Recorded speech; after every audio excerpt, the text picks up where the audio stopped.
Cek. Terdengar, Pak.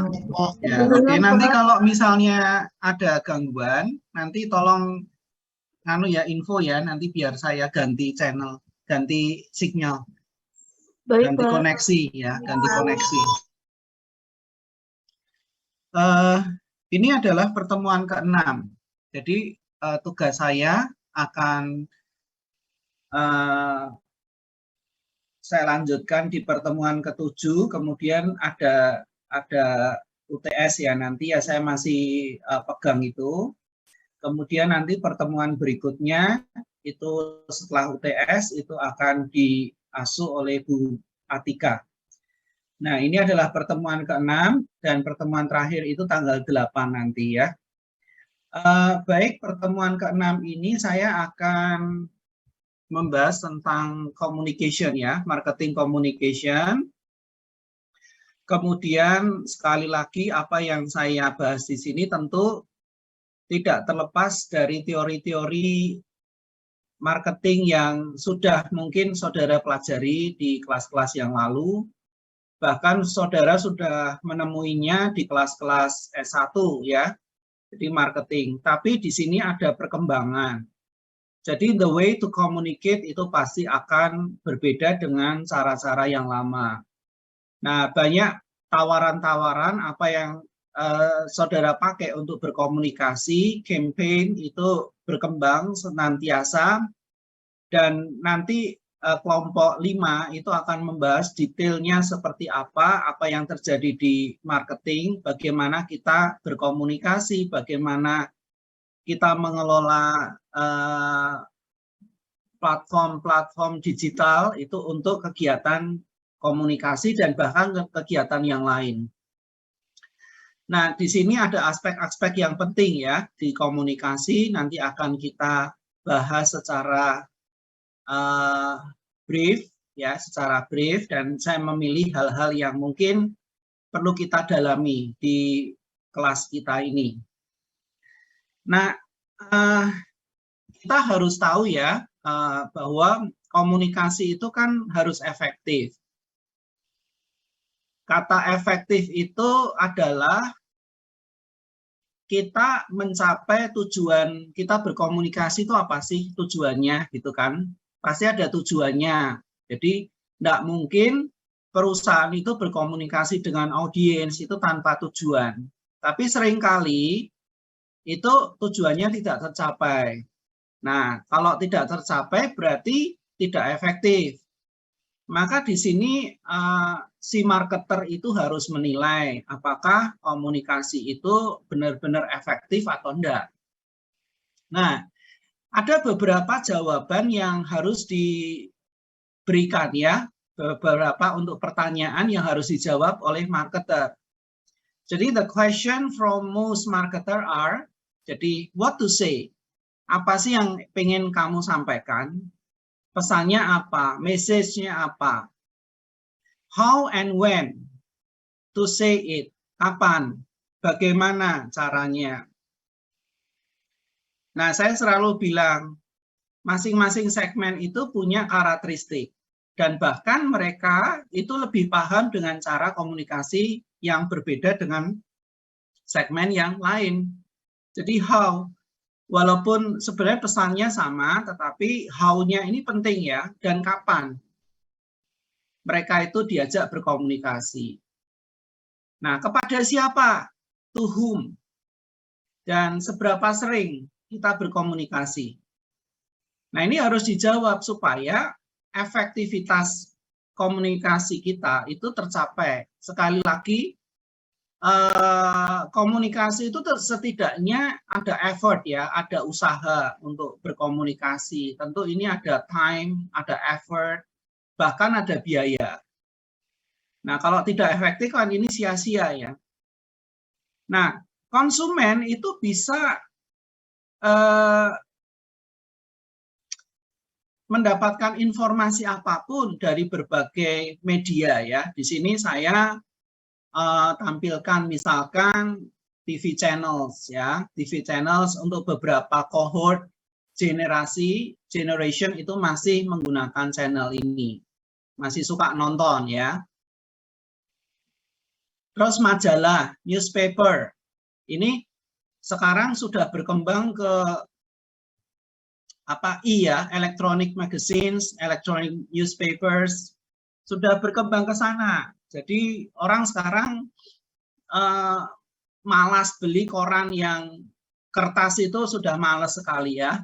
Bahkan untuk generasi-generasi yang senior saja yang mungkin masih menggunakan. Nah ini mulai ditinggalkan. Saya sendiri sekarang nggak pernah beli magazine ya.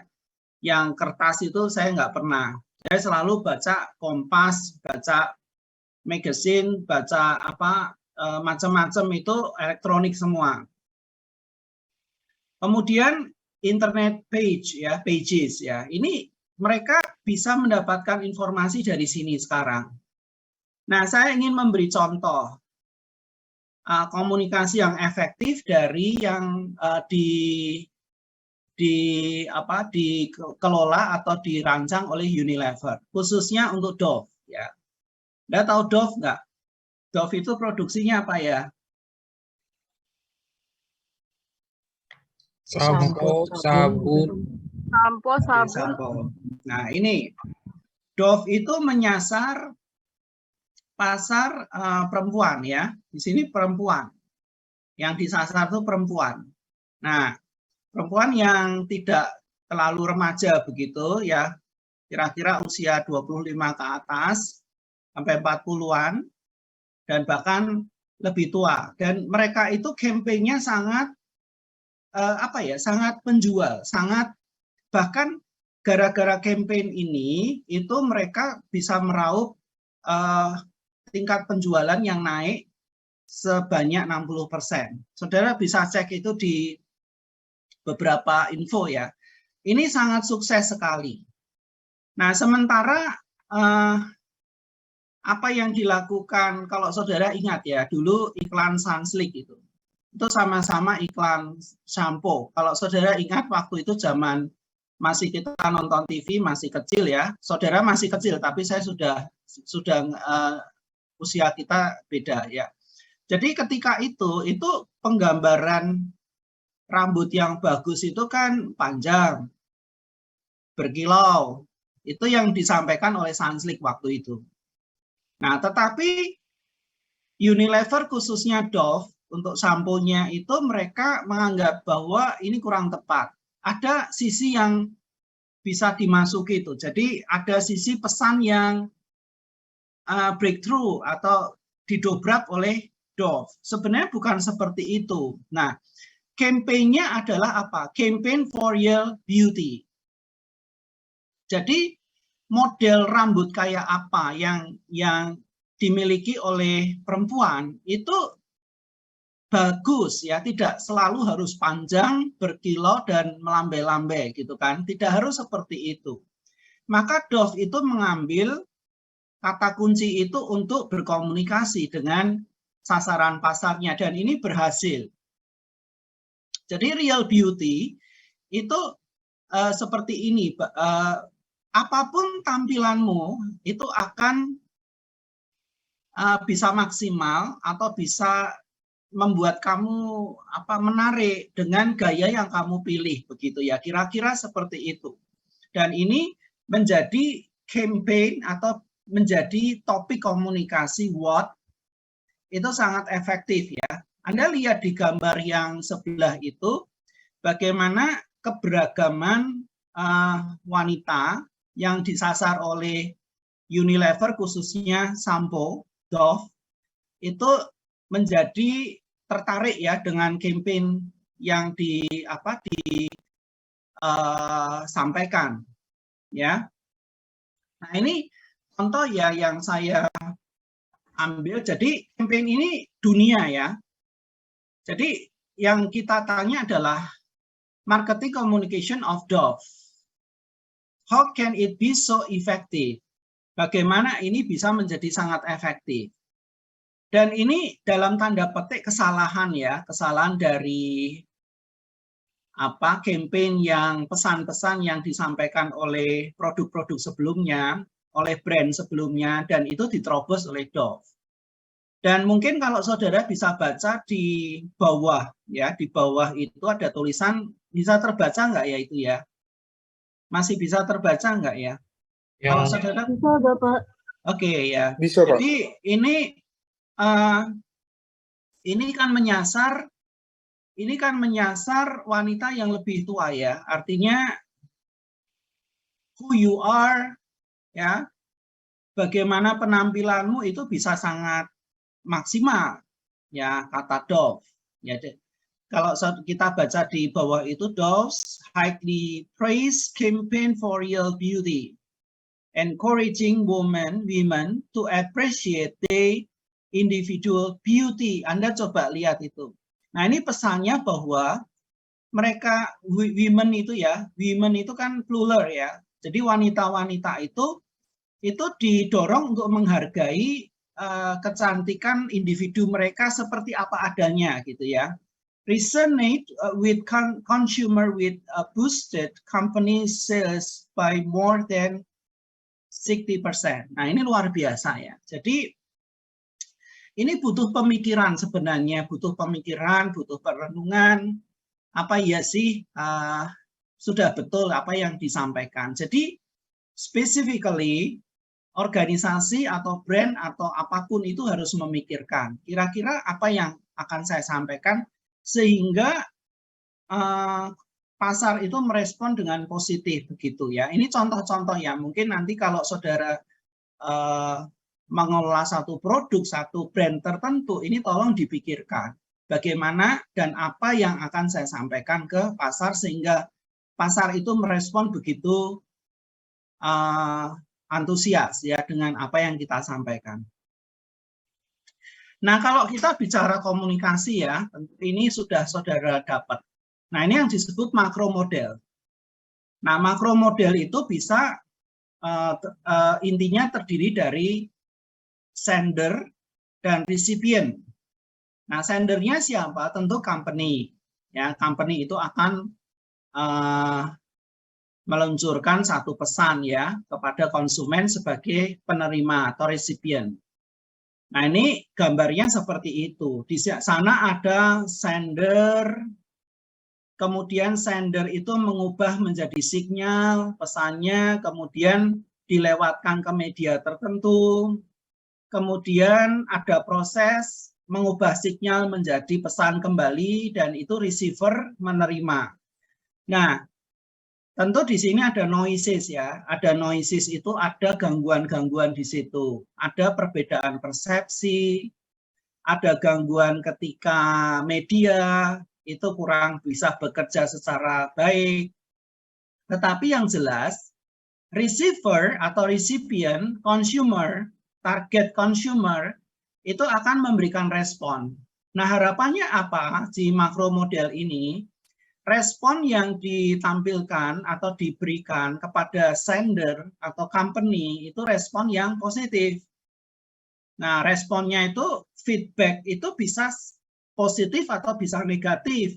Dan nanti akan kita bahas responnya apa, yang diharapkan itu apa. Ya. Nah, ini detailnya di sini ya. Jadi senders itu harus tahu siapa yang diajak berbicara. Audiensnya itu siapa sih? Konsumennya siapa? Tadi kan Dove jelas ya. Konsumen saya wanita. Yang sedang saya ajak bicara wanita. Dan what about? Yang saya konten komunikasinya itu tentang apa? Tentang beauty. Beauty yang seperti apa? Ya toh? Individual beauty, natural beauty. Jadi ini yang harus jelas ya. Jadi sender itu harus tahu siapa yang akan diajak berbicara. Sehingga secara emosional yang saudara ajak berbicara itu akan merespon. Nah, they must encode. Nah, they itu siapa? Tentu perusahaan. Itu harus mengubah pesan ini menjadi sinyal. Nah, saudara tahu ya, mengubah sinyal itu menjadi sesuatu yang lebih bisa ditangkap. Contohnya words, kata-kata, ucapan, images, penggambaran, sounds, suara, movement, ya. Nah, ini beberapa pesan yang diubah menjadi sinyal seperti ini. Nah, sinyal seperti apa saudara harus bisa menentukan. Ya, harus atraktif. Jadi sinyal ini harus atraktif dan bisa ditangkap oleh resipien atau bisa ditangkap oleh konsumen dengan baik. Dan mereka tentu saja perusahaan itu tentu saja tidak mengharapkan mereka misinterpretasi dari apa yang disampaikan, kan begitu. Jadi words, image, sounds, movement atau gabungan dari itu membuat kita bisa menyampaikan pesan dengan baik. Nah, senders itu juga harus melewatkan ke media tertentu.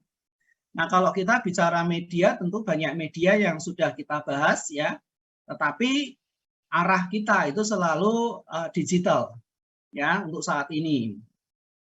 Nah, target audience atau consumer itu memberikan feedback atau yang kita sebut respon. Itu penting ya.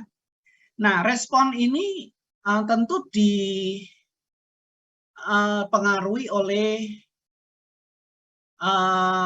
beberapa hal ya yang bisa mempengaruhi bagaimana keefektifan consumer kita memberi respon itu, misalnya bagaimana mereka memperhatikan. Nah, semakin memperhatikan kan semakin bagus ya. Distorsi, gangguan-gangguan, ya, persepsi, gangguan-gangguan, apa mereka tidak paham dan seterusnya.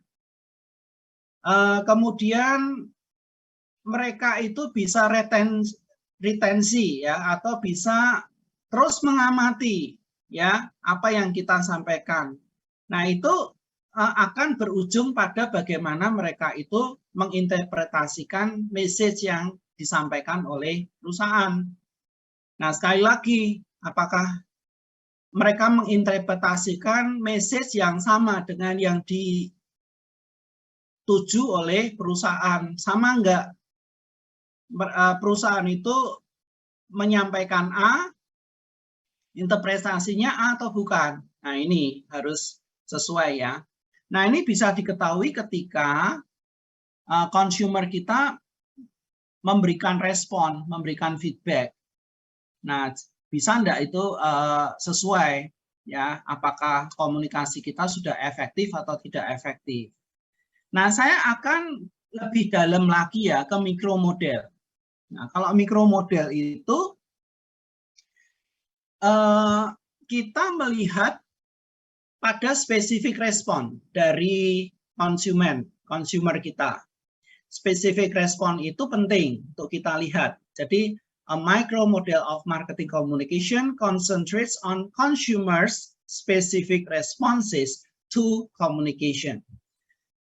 Nah, kalau saudara lihat di mikro model, di sebelah kanan itu ada hierarki ya, ada hierarkinya. Nah, yang pertama, stage itu konsumen kita paham.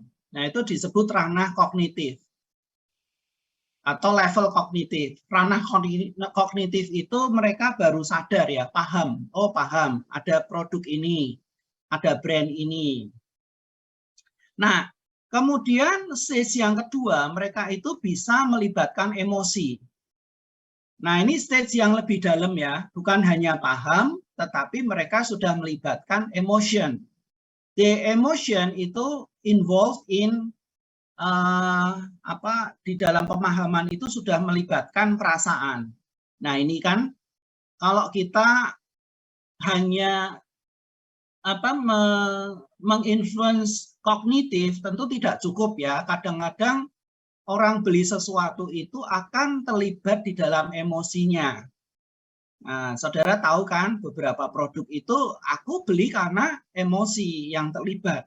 Not only kognitif, kognitif itu baru pada tataran ranahnya itu ranah memikirkan, paham. Kalau efektif itu saya merasakan. Ya, saya merasa bahwa gitu ya, itu afektif, sudah melibatkan perasaan. Nah, stage yang berikutnya adalah behavior. Behavior itu stage yang ketika kognitif sama afektif ini sudah diaktifasi, maka muncul stage-nya itu behavior. Nah, behavior tentu saja kita ini mengharapkan those behaviors yang positif. Nah, nanti akan kita lihat di sebelahnya. Nah, yang di sebelahnya itu yang disebut kognitif itu apa? Orang aware. Oke, orang aware. Terus orang get knowledge. Ya, orang getting knowledgeable. Ya, tahu. Nah, kalau sudah di tataran affective stage, itu mereka mulai suka, liking, ya linking, mulai merasa bahwa produk ini atau brand ini itu terkait dengan dirinya. Kemudian preference itu prefer dari merek-merek yang lain, itu dia prefer ke satu merek tertentu. Kemudian afektif juga akan membuat kepercayaan, ya, membuat bahwa wah ini produk yang oke untuk saya, conviction. Jadi Anda lihat di sini, from awareness, knowledge, linking, preference, conviction, and then the final purchase tentu. Nah, Anda lihat ya, jadi di micro model of consumer responses itu tidak langsung ya ketika orang itu aware and then they purchase, no, ya toh, mereka harus melewati satu proses yang cukup banyak dari awareness ke purchase. Mereka itu melewati cognitive stage, affective stage, and behavior stage. Ya, jadi ini cukup panjang. Nah, tentu saja saudara sebagai marketer, saudara harus memikirkan, memaintain ini supaya orang-orang itu betul-betul sampai pada behavior stage yang positif. Ya, tentu awareness tidak cukup ya. Awareness di sini tidak cukup. Awareness harus tapi tidak cukup. Ini harus dilanjutkan pada respon yang lebih dalam, lebih magnitude-nya itu lebih positif ke perusahaan. Ya, sampai di sini apakah ada respon? Ada pertanyaan? Masih oke ya? Saudara masih bisa menangkap ya? Oke. Nah, ini micro model ya. Jadi ini akan dibahas nanti, PPT-nya silahkan saya kasih nanti. Awareness itu apa? Knowledge itu apa? Ya. Kemudian liking ya. Liking itu apa? Ya. Conviction, purchase. Oke. Nah, jadi effective marketing program itu harus dirancang. Ya, saudara, untuk mencapai satu responses yang positif itu marketing program itu komunikasinya harus dirancang secara efektif.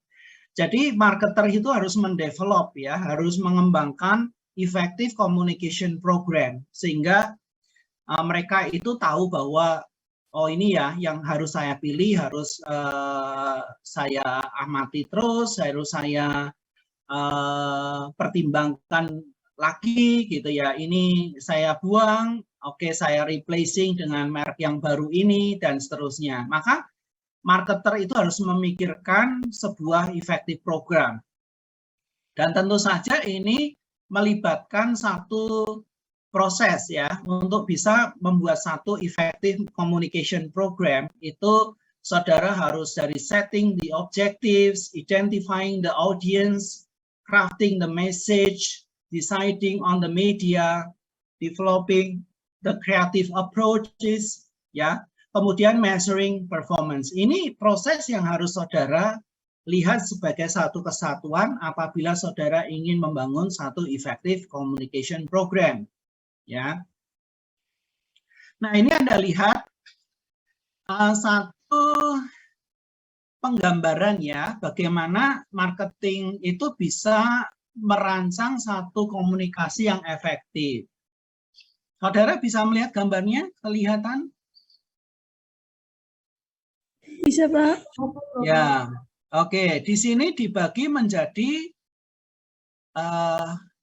jadi marketing communication. If we can briefly discuss about it, itu ada satu. Saudara harus mewujudkan awareness.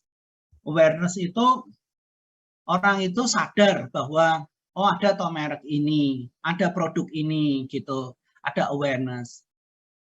Cukup enggak? Enggak cukup. Kita harus mengarah ke yang kedua, building preferences. Nah, saudara harus lebih kuat di dalam marketing itu harus membangun preferensi. Artinya, produkmu itu harus produk yang akhirnya dipilih. Walaupun ini belum dipilih ya, tetapi sudah ada di benak mereka bahwa produkmu akan termasuk yang kuat gitu ya. Kemudian yang nomor 3, inciting atau disebut encourage action. Nah, ini juga penting. You sudah membangun preference tapi tidak encourage action, ini sayang sekali. Nah, ini coba kita bandingkan brand A dan brand B. Oke, kita lihat dulu brand A ya. Jadi total marketnya 100%. Total market itu adalah market yang ditargetkan. 100%. Misalkan berapa juta sih orang gitu ya. Totalnya sekian itu, 100%. And then you develop marketing communication to the 100 market. Ya, bisa jutaan itu. Nah, coba kita lihat awareness-nya. Yang aware itu 80%. Yang not aware 20%. Akhirnya apa? Akhirnya saudara bisa melihat hanya warna biru ini yang akan bisa kita develop, kita build preference-nya. Betul enggak? Yang 20% kan enggak bisa. Bisa jelas enggak, saudara? Jelas, Pak. Ya. Wah, ini sama ngomong ya, Mbak Ude ya. Iya, Oke. Pak. Oke. Nah, coba Anda lihat dari 8, yang lain jelas ya, yang saya jelaskan jelas ya.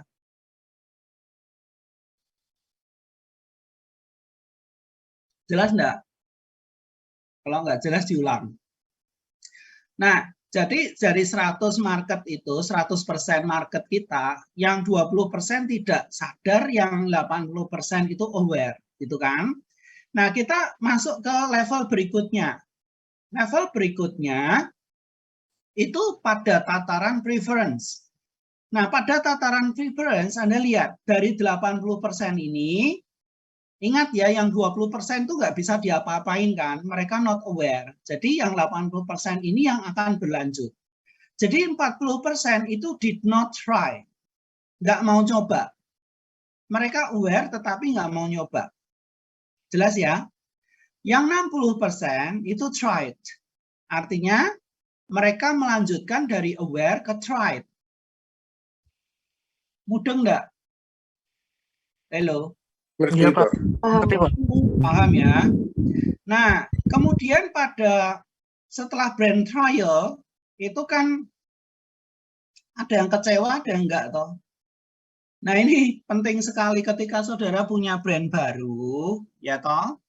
Misalkan 1000 orang nyoba, tapi kan enggak cukup nyoba kan. Saudara perlu membangun satu action yang berkelanjutan, istilahnya begitu kan, pattern, buying pattern. Buying pattern itu pola pembelian yang terus-menerus kan begitu. Nah, ternyata only 20% satisfied. Ya toh? Satisfaction. You see on the blok yang sebelah kanan sendiri itu yang 80% disappointed. Sayang sekali nih. Ya toh, brand A itu 80%. Setelah mereka coba itu hanya 80%, hanya 20%. Dari 60% dari turun-turun semua itu. Ya, jadi 80% disappointed and 20% satisfied.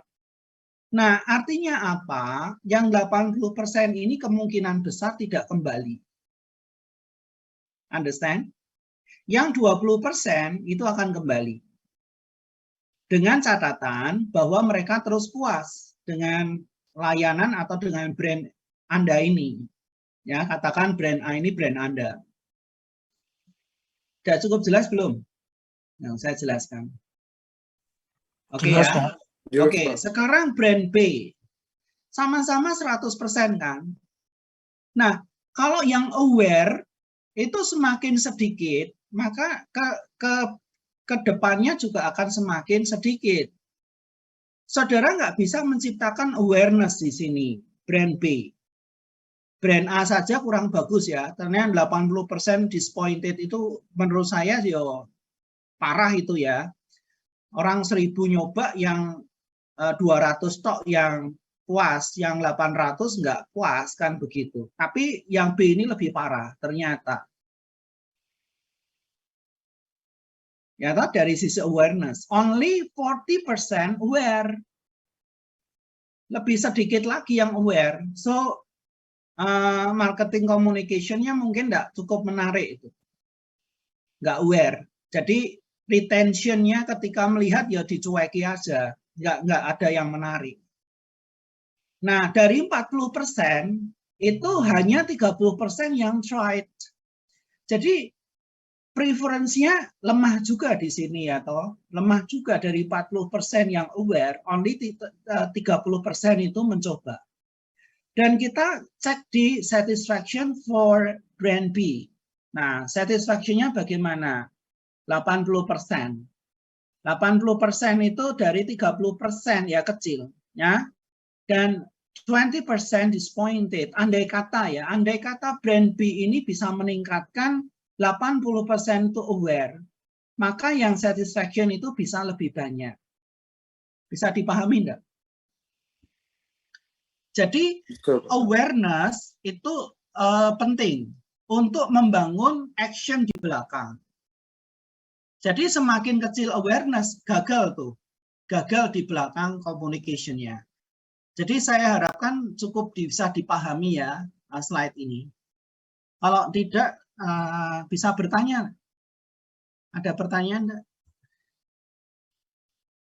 Oke, tidak ada pertanyaan ya. Nah, saya ingin saudara melihat bahwa untuk bisa membangun awareness, ya, ini nyambung ke sini sebenarnya, karena awareness itu satu tahap yang begitu penting untuk pada tahap action. Semakin sedikit awareness di tahap action, itu juga semakin sedikit. Nah, menurut saudara, brand trial itu action atau apa?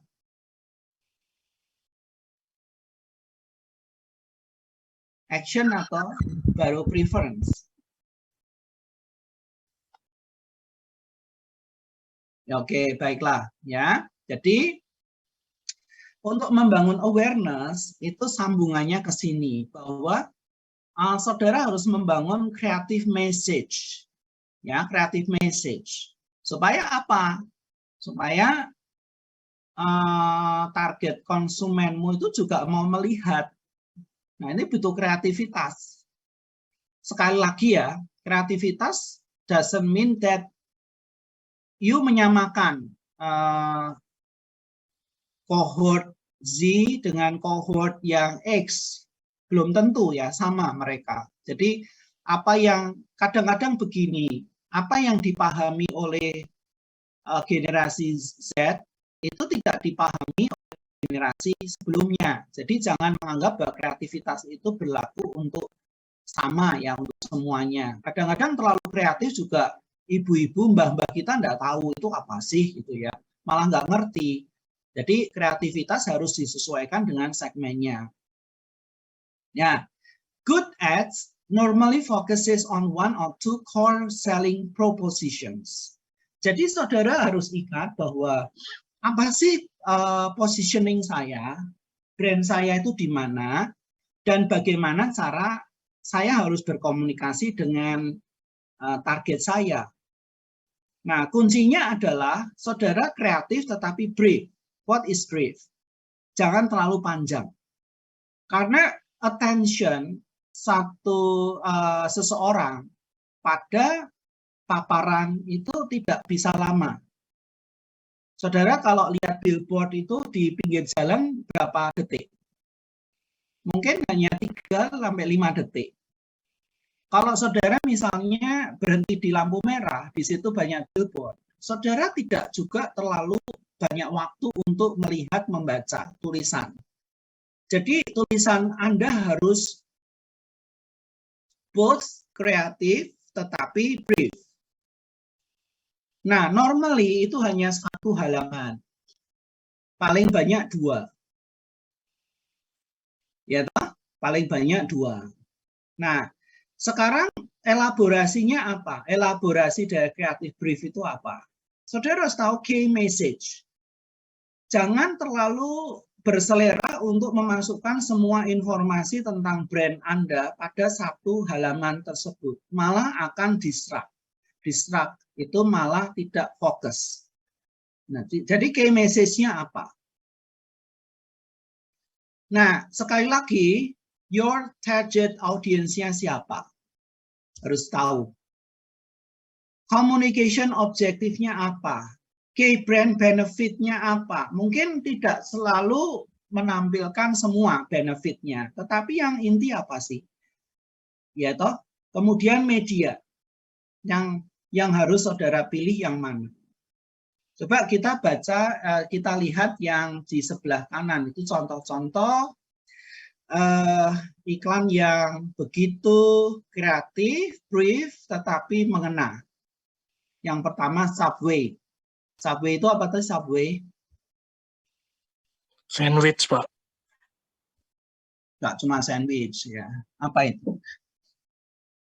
Dia itu jual apa ya? Sarapan begitu ya. Kayak sarapan. Cenderungnya sarapan sih. Nah, kalau saudara tahu Subway itu biasanya diletakkan di mana ya? Mereka gerai-gerainya di mana?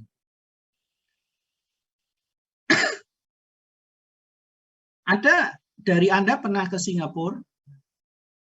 Biasa Subway itu di jalan-jalan yang di bawah tanah itu ya, jalan-jalan Singapura itu bawah tanah itu toko semua ya. Di sana sering ada Subway. Jadi Subway itu ya sasarannya orang pekerja gitu ya. Pekerja yang they do not have time for breakfast gitu ya, di rumah nggak sempet gitu ya. Very busy time gitu ya, di weekend, weekday itu sangat sangat sibuk sekali ya, ada target-target di kantor. Jadi mereka itu paham bahwa ini pasar gitu kan. Ada sebagian orang yang nggak sempet siapin breakfast untuk mereka gitu ya. Tapi juga makan siang juga bisa sih gitu ya. Tapi saya lihat bahwa mereka meletakkan di daerah-daerah yang banyak pekerjanya begitu Subway. Dan beberapa juga ada yang di daerah university ya. University yang sebagian besar juga memilih Subway sebagai sarapan. Jadi train hard, eat fresh. Ya itu. Nah, ini pesan yang utama ya yang akan disampaikan oleh Subway. Ya, freshness. Kemudian yang bawahnya itu juga open happiness. Nah, kalau open happiness itu coba saudara amati di situ ada sisi emosional ya yang ditampilkan oleh iklan ini. Ya bagaimana mungkin satu sparkling Coke itu bisa membuat orang jadi lebih happy gitu ya, lebih happy dengan itu. Tapi ini mengandung sisi emotion ya, jadi yang ditarget itu sisi emotionnya. Kemudian yang Starbucks ya, itu tulisannya apa itu? We are Starbucks, nice to meet you, gitu kan? Ini ada customize ya, ada nama-nama yang umum gitu, itu nama-nama yang ditampilkan di situ itu nama-nama yang umum dimiliki orang ya. Helen, Paul ya, itu Sarah ya, ini adalah nama-nama. Mereka itu mencoba untuk customize dan sekali lagi mereka akan menampilkan benefit apa sih gitu, sisi emosi apa sih yang akan disampaikan ke audiens. Mungkin Anda punya pertanyaan? Halo? Halo? Ada, Pak. Ada, Bapak. Oke, nggak ada ya. Nah, sedikit ya media selection. Media selection itu ada reach, ya.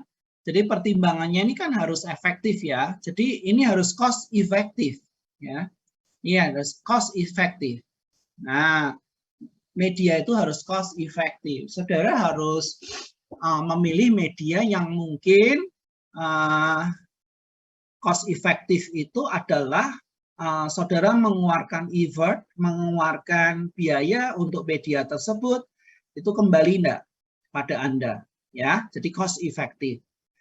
Once again, you have to know, understand which segment you may reach, ya. Anda yang akan menentukan mana yang akan saudara capai. Pengen Anda capai itu segmen yang mana, ya. Reachable. Kemudian frekuensi. Nah, frekuensinya kapan? Seberapa banyak? Nah, itu dipaparkan itu seberapa banyak.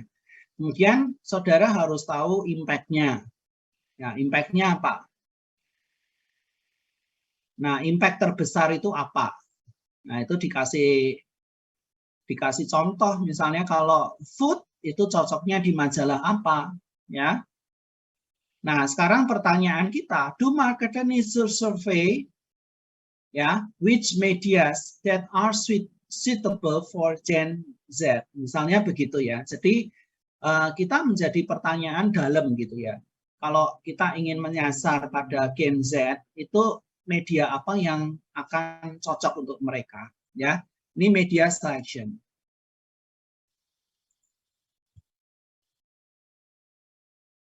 Oke. Ada beberapa hal ya yang akan saya sampaikan di sini. Nah, developing the creative approach, saudara harus menentukan. Ini informational appeal, ya, appeal-nya itu informasi atau appeal-nya itu transformasi, ya. Kalau appeal-nya itu daya tariknya informasi, contohnya saudara menampilkan problem solution atau product demonstration atau product comparison, ya. Itu jenis-jenis ads yang informational. Ada jenis ads yang transformational. Saudara tidak menyebutkan informasi, tetapi saudara cenderung menampilkan pada sisi emosional, ya, sisi emosional. Misalkan saudara itu menampilkan selebriti tertentu yang menggunakan brand tersebut. This is not informasi, but this is itu memicu orang untuk menggunakan brand yang sama karena ada orang terkenal di situ yang menggunakan brand tersebut. Contoh ya, misalkan ingat enggak Pak Jokowi itu pakai apa, jaket apa gitu loh, saya lupa. Jaket parka ya Pak? Parka jaket apa ya? Ya, dulu pakai jaket dan berubah. Nah, itu langsung booming. Ya, jadi this is not about the benefit, tetapi lebih ke apa ya? Non-product related benefit or image, tetapi ini menampilkan sisi emosinya. Jadi kalau di sisi kanan itu informasi itu mungkin bisa menggunakan selebriti atau orang-orang yang cukup punya pengaruh begitu ya, tapi cenderungnya ke testimoni. Ya, testimoni mereka dalam menggunakan produk atau brand tertentu. Jadi testimonial from unknown or celebrity endorsers ini bisa. Tetapi yang sebelah sini itu penggunaan selebriti itu cenderung pada influence mereka untuk sisi emosinya begitu ya. Bisa membedakan ya ini. Jadi kalau di sisi kanan itu misalnya, oh produk ini bagus, produk ini lebih oke, karena ini benefitnya lebih bagus. Kalau dibandingkan produk-produk yang lain, ini lebih unggul ini, gitu kan? Mereka ada testimoni. Nah, kalau yang di sisi kanan, yang transformasi itu pada sisi emosi saja. Ini loh, mosok sih presidennya pakai jaket ini kamu nggak beli gitu kan? Misal contohnya seperti itu pesan yang disampaikan. Oke. Nah, komunikasi itu seharusnya itu ada appeal yang positif. Ya, appeal-nya positif. Contoh appeal yang positif di sisi emosi itu menampilkan humor. Ya, orang ini banyak stres ya. Orang ini banyak stres, maka iklan-iklan sekarang itu banyak humornya. Terus positif juga yang love. Ya, cinta atau perhatian begitu ya. Pride, kebanggaan, ya. Kemudian sukacita, joy. Nah, ya saya ingin coba menayangkan beberapa yang salah satu contoh, misalkan dari sisi humor ya, dari sisi humor. Saya close dulu, stop dulu share, supaya saya bisa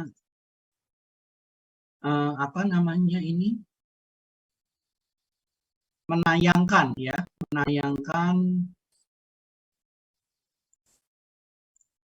sambil saya menayangkan. Adakah pertanyaan untuk saya?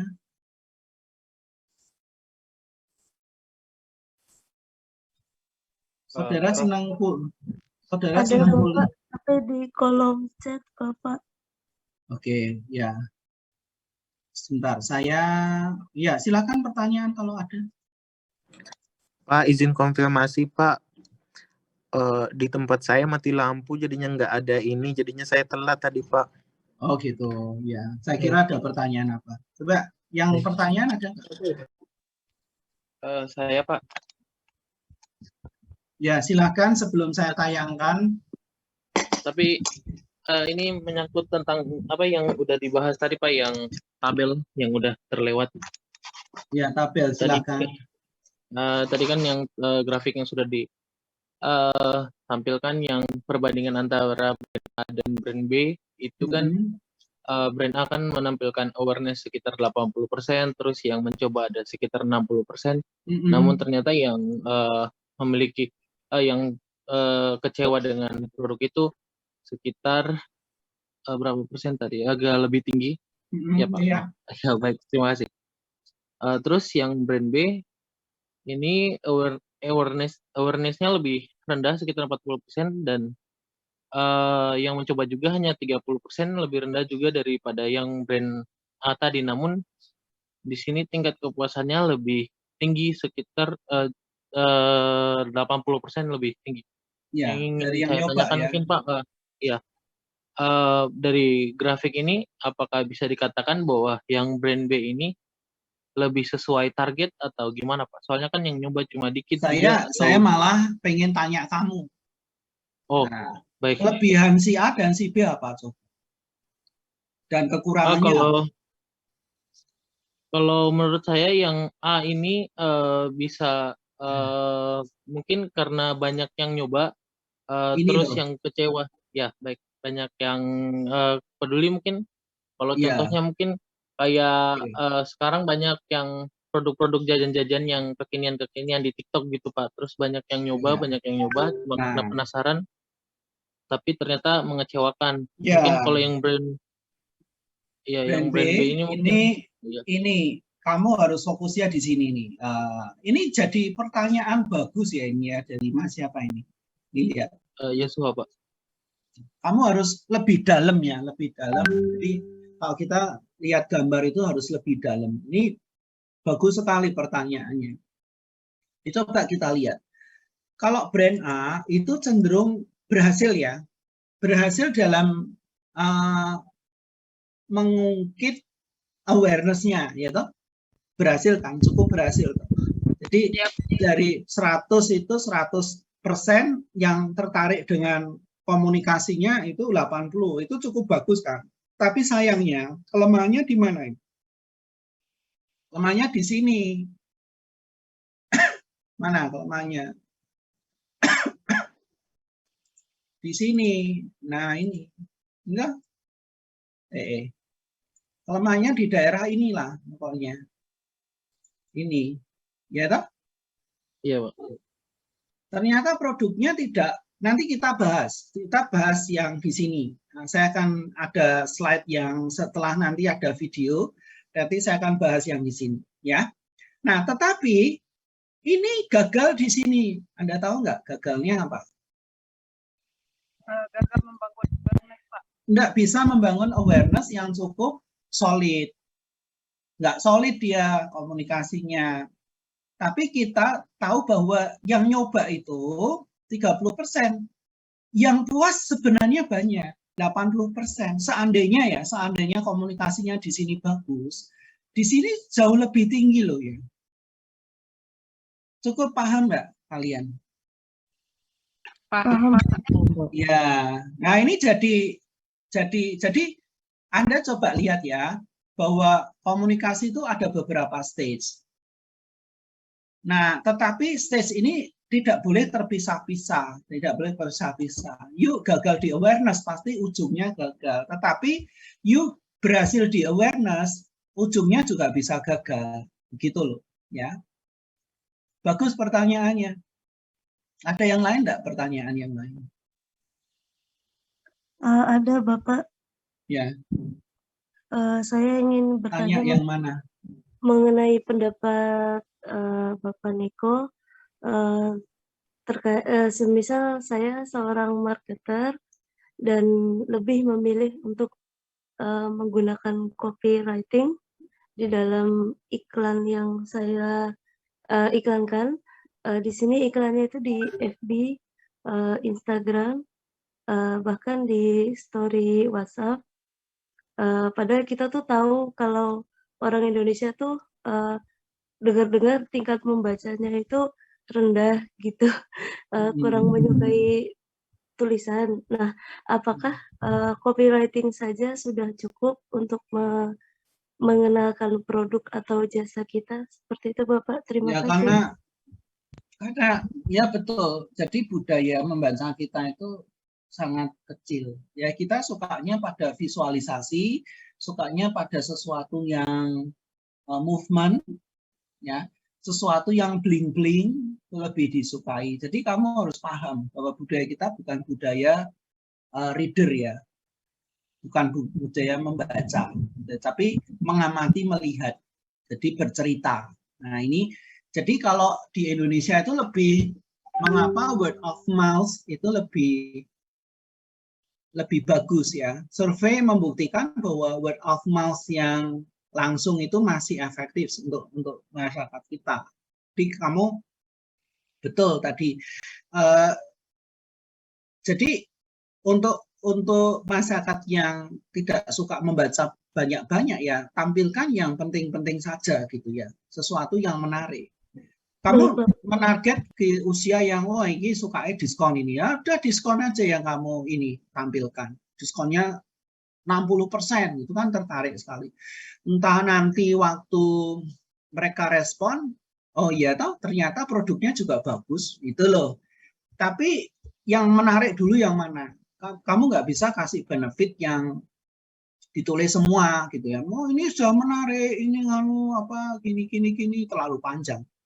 Ya, jadi Anda harus paham siapa yang sedang Anda banyak bicara.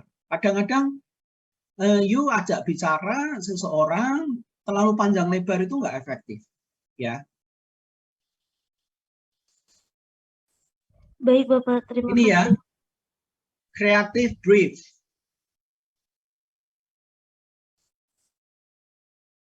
Ya. Apakah you termasuk yang nargetkan yang target yang cukup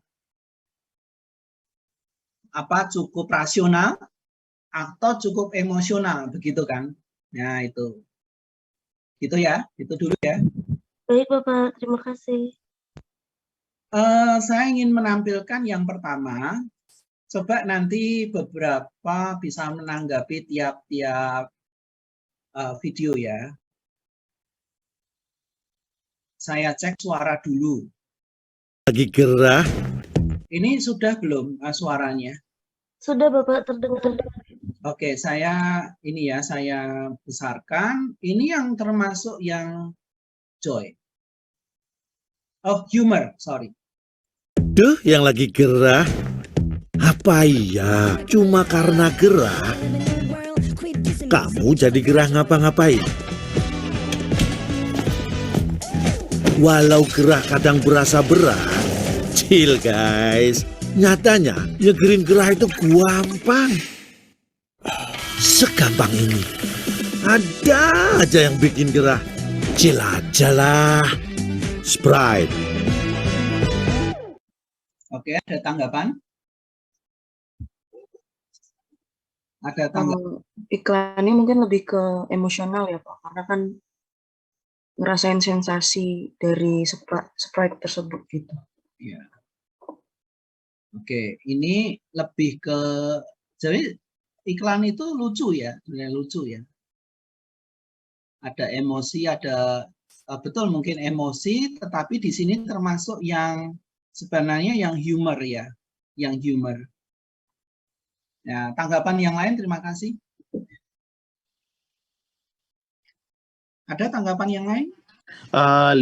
Yang tadi Pak, saya coba ya Pak, lebih Ya. humor sama dia tuh ada diferensiasi dibandingkan dengan iklan yang lain. Jadinya tidak tertebak Pak, karena di iklan yang lain biasanya cuma menjelaskan bahwa misalnya sampo Pak, sampo Pantene misalnya, sampo Pantene ini bagus untuk A B C D E F. Kalau yang tadi lebih ke humorous dan dia nggak tidak seperti iklan-iklan lain pada lainnya gitu Pak. Oke. Terima kasih Pak. Thank you. Saya tampilkan yang kedua ya. Ini yang mungkin hal pertama yang saya lakukan di pagi hari adalah ini yang pride.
Ada tanggapan? Saya mencoba Pak. No. It's a great advertisement bagi saya Pak, karena mereka mengcombine antara modern way sama yang tadi yang si mobilnya bisa di dunia perkotaan dan dengan track yang lebih kasar begitu Pak. Terima kasih. Yang lain ada tanggapan? Saya Pak mau mencoba Pak. Ya, silakan. Siapa dulu? Ya Mbaknya dulu. Oke. Kalau menurut saya Pak, itu iklan tadi eye catching ya. Jadi nggak banyak tulisan, tetapi visualisasinya itu bagus. Jadi kita bisa ke distract beberapa detik, menit itu untuk bertahan. Jadi melihat iklan sampai selesai, dan penutupannya pun dia juga easy listening. Hanya bilang the new CRV gitu aja. Berarti kan udah mengenal kalau dengan penampilan visual yang baik, terus juga menggambarkan ketangguhan fitur-fitur mobil itu dari melewati jembatan, melewatin cipratan air dan lain sebagainya. Kemudian di akhirnya dia bilang kalau ini mobil CRV, berarti kan informasinya juga tersalurkan tuh. Nah, jadi menurut saya iklannya bagus karena eye-catching dan easy listening gitu sih, Pak. Terima kasih. Sekarang yang love ya, model yang love. Ya. Jadi ini perhatian pada keluarga, pada kesehatan keluarga. Nah, ini Anda lihatnya. Ini kayak subliminal message ya. Ini bentuknya apa sih ini? Apa bentuknya ini?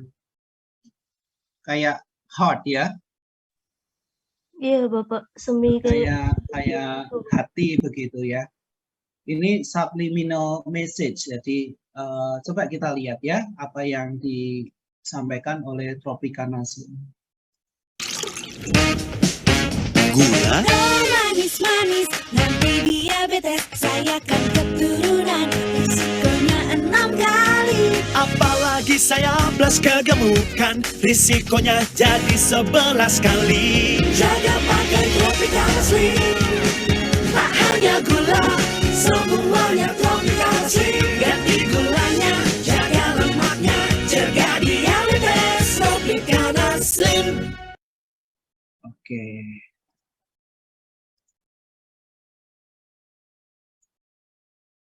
Silakan komennya. Bagi saya kan ini untuk terkait kesehatan ya Pak. Nah, sementara untuk iklannya itu, jadi untuk iklan kesehatan itu nggak melulu in a serious way gitu untuk buat iklan yang kayak menakutkan atau memberi ketakutan kepada pemirsa. Nah, jadi untuk yang buat iklan atau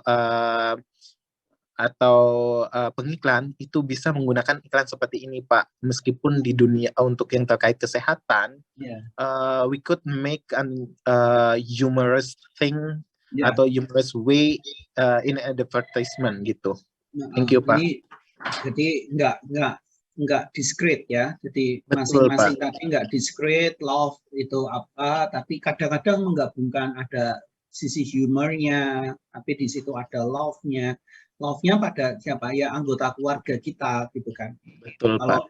Misalkan we have high risk untuk kena diabetes ya, silakan cintai keluargamu dengan mempertimbangkan produk kami. Nah yang terakhir ini menarik ya, saya akan menampilkan sisi joy ya, joy. Ini iklan yang cukup kreatif, cukup inovatif ya menurut saya. Sebentar.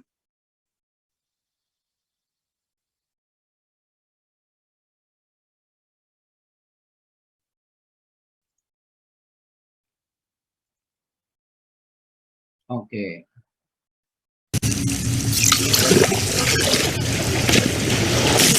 Saya ulangi ya, saya ulangi.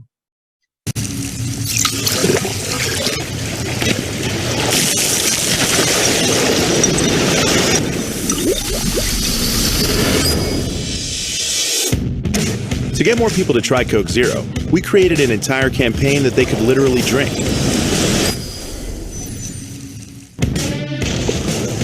First, we built a billboard that served real Coke Zero to thousands of fans. Then, we poured Coke Zero to people all over the country. Your TV is about to pour you a Coke Zero. This is a drinkable commercial. We partnered with Shazam and created a new way of using their technology. Shazam now to drink it. By Shazamming the spot, the Coke Zero from the screen was poured right into people's phones, whether they were at home, at a concert, or among 80,000 people at the NCAA final game. Every interaction ended with a free Coke Zero that could be redeemed at major retail stores across the U.S. Even when there was no screen, we poured Coke Zero using just sound.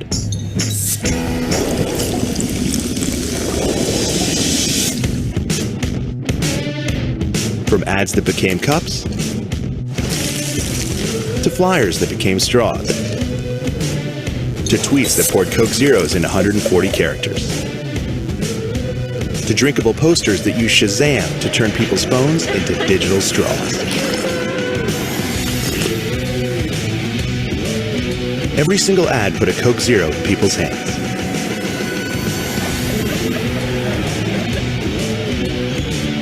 So next time you're thirsty, drink an ad.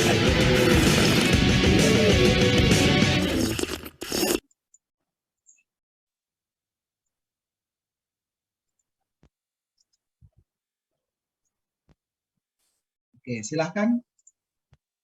Menarik ya. Pak, Kalau untuk generasi saya mungkin kurang ngerti ya. Tapi kalau generasi Anda, waduh. Tadi di awal it looks delicious ya. Kemudian sounds delicious. Kemudian taste delicious. Kemudian menggambarkan bahwa ini bisa diakses dari manapun, dan mungkin Anda lebih paham ya. Silakan, menarik sekali ini. Silakan kalau ada tanggapan. Bapak, apakah iklan yang terakhir itu bisa dikatakan seperti tester marketing ya Pak, tren marketing yang baru? Iya. Nah, kamu pendapatnya gimana, Mbak Ditya? Seperti menerapkan kayak orang menjual parfum itu kan kadang-kadang boleh di free test dulu, terus kayak jualan mobil juga boleh test drive. Kalau yang ini juga seperti tester marketing begitu Pak, sepertinya ada tren baru. Iya. Yang dulu sih selalu ikan Coca-Cola itu seperti orang merasakan kesegarannya sebelum mereka beli itu loh. Jadi Anda lihat ya, dari awal itu sudah menampilkan seperti itu ya. Jadi sangat-sangat inovatif ya iklannya. Dan ini pasti untuk generasi kalian, generasi anak muda. Karena untuk generasi yang itu foto iklan apa kok dari nonton itu kok bisa disambungkan ke cellphone mereka, kok bisa ya, bisa berinteraksi seperti itu. Ada tanggapan? Oke. Nah, ini adalah beberapa yang kita tadi sudah tampilkan ya. Jadi ada kadang ada sisi humorous, ada joyfulness, ada brightness, ada love ya. Di sini bisa ditampilkan, dikembangkan sendiri ya. Baik, saya terakhir akan membahas tentang hal yang penting, dan nanti ini ada tabel yang Anda bisa baca sendiri nanti. Nah, pentingnya di sini referral marketing. Apa itu referral? Dari kata refer ya. Jadi the process of one person referring a product and referring purchasing that product due to that recommendation. Jadi referral marketing itu adalah mengoptimalisasi rekomendasi dari satu orang ke orang lain. Dan kenapa ini penting? Karena seringkali secara tidak sadar kita lebih percaya orang dekat. Orang dekat itu bisa our family members, kakak kita, adik kita, ortu kita, atau mungkin dekat juga orang-orang yang berpengaruh ke kita. Atau mungkin kalau saudara kena reference group ya, teman-teman kita sendiri itu bisa jadi referral, bisa menjadi satu orang atau beberapa orang yang bisa mempengaruhi kita untuk memberikan rekomendasi pada kita. Dan itu di masa-masa sekarang merupakan cara-cara berkomunikasi yang bisa dikembangkan oleh perusahaan.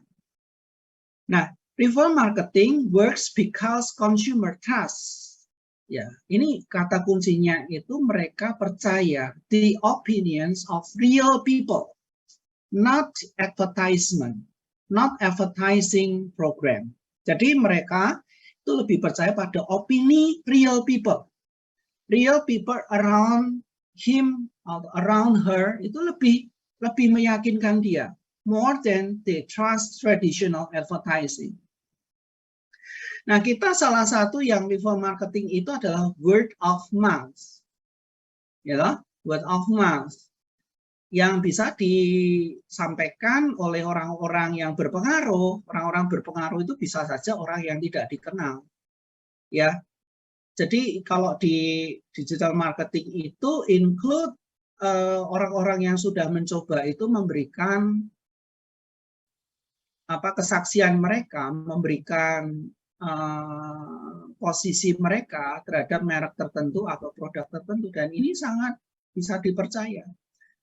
Apalagi kenapa dokter-dokter, artis dan dokter itu banyak mengiklankan produk-produk kesehatan, produk-produk yang berkaitan dengan kesehatan. Karena orang ini dinilai mampu untuk menjadi real people that can recommend a brand or a product to audience.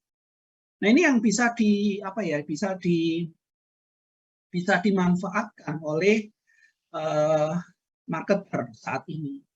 Nah, ini saya sekaligus menjawab tadi yang grafik tadi ya, grafik ini ya. Jadi khususnya untuk rekomendasi for brand B. Nah, ini brand A, sorry. Rekomendasi untuk brand A. Jadi word of mouth itu muncul karena apa? Jadi yang nomor pertama itu epic first experience. Nah, tadi brand A ya, walaupun banyak yang coba, tapi banyak yang kecewa. Ini sayang sekali. Jadi epic first experience itu akan memunculkan satu motivasi besar orang untuk bercerita ke orang lain. Jadi epic first experience itu penting ya, untuk memunculkan word of mouth. Yang kedua adalah spark WOM among influencer.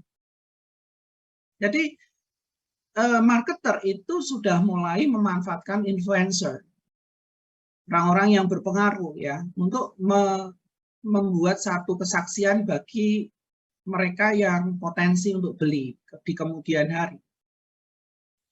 Nah, salah satu yang nomor 3 ini yang penting, ini building your word mouth marketing strategy. Ini harus dimanfaatkan kesempatan ini untuk kita mengoptimalisasi keefektifan menggunakan referral marketing for especially word of mouth. Nah, ini mungkin bisa saudara ambil sebagai satu ide ya untuk pemasaran. To provide customer with incentive to talk about your brand. Jadi saudara harus mengembangkan insentif bagi customer yang mau melakukan word of mouth secara terstruktur. Kamu harus kasih insentif ke mereka. You increase the likelihood of BOM. Nah, positive word of mouth itu bisa kita kembangkan sehingga bisa memberikan manfaat yang signifikan pada perusahaan kalau kita mempunyai strategi untuk memanfaatkan ini. Ya toh? Salah satunya adalah memberi insentif. Tetapi nomor 1 itu penting ya. Jadi epic first experience, orang tuh mau memberikan WOM secara volunteer itu kalau ada epic first experience. Epic itu artinya wah luar biasa itu, pengalaman pertama untuk menggunakan brand tersebut. Tetapi ini akan jauh lebih efektif jika saudara mengembangkan insentif untuk mereka. Nah, reward itu can be anything from you kasih diskon ke mereka, ya, kasih diskon. Terus kemudian mereka juga bisa diberi kupon untuk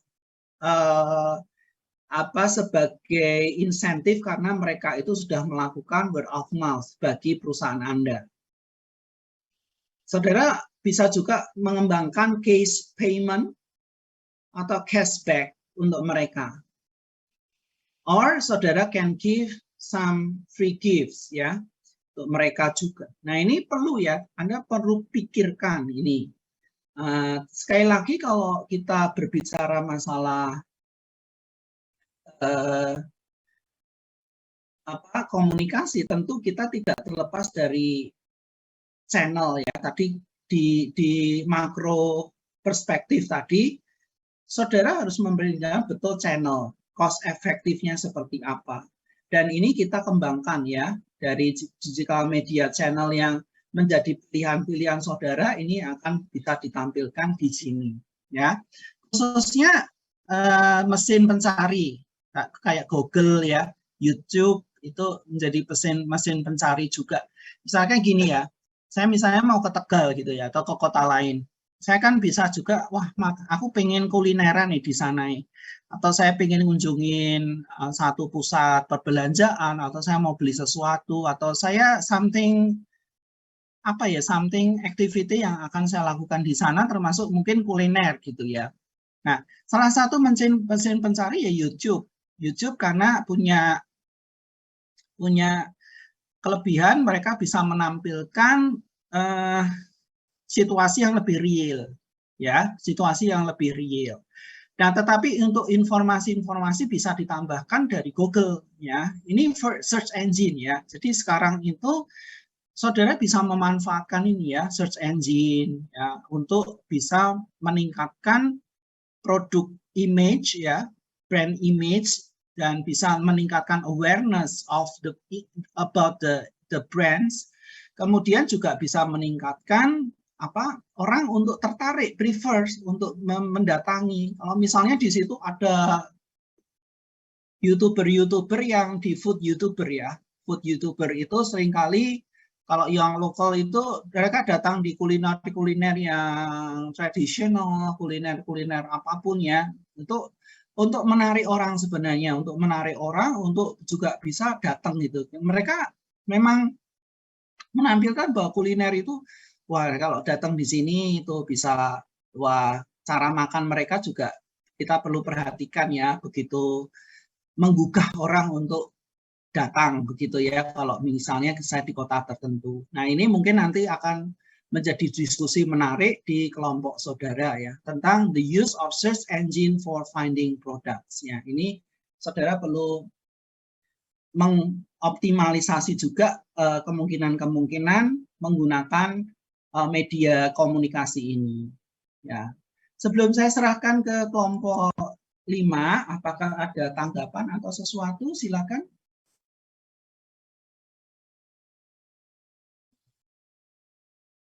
Mbak Sonia, Mas Yosef, Sintamas.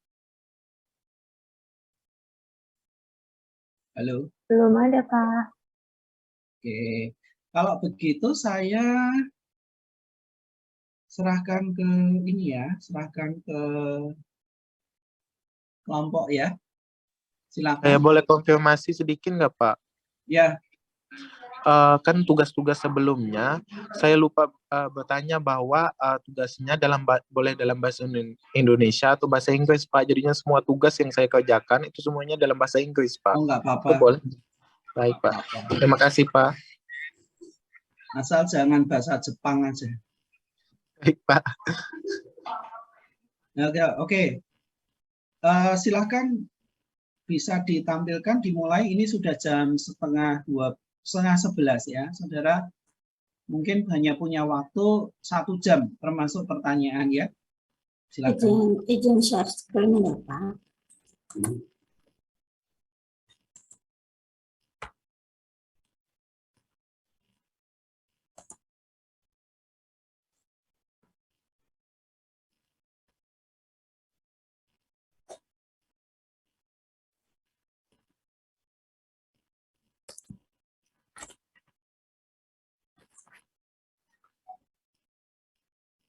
Sudah kelihatan? Sudah, Bu. Tapi kok nggak bisa di F5 ya? Nggak bisa di... Silakan Mas Nando, Mas Raymond yang pertama. Ya, selamat pagi Pak Niko, selamat pagi teman-teman semua. Kami dari kelompok 5 akan membahas tentang paper kami yang berjudul Marketing Communication in Digital Age.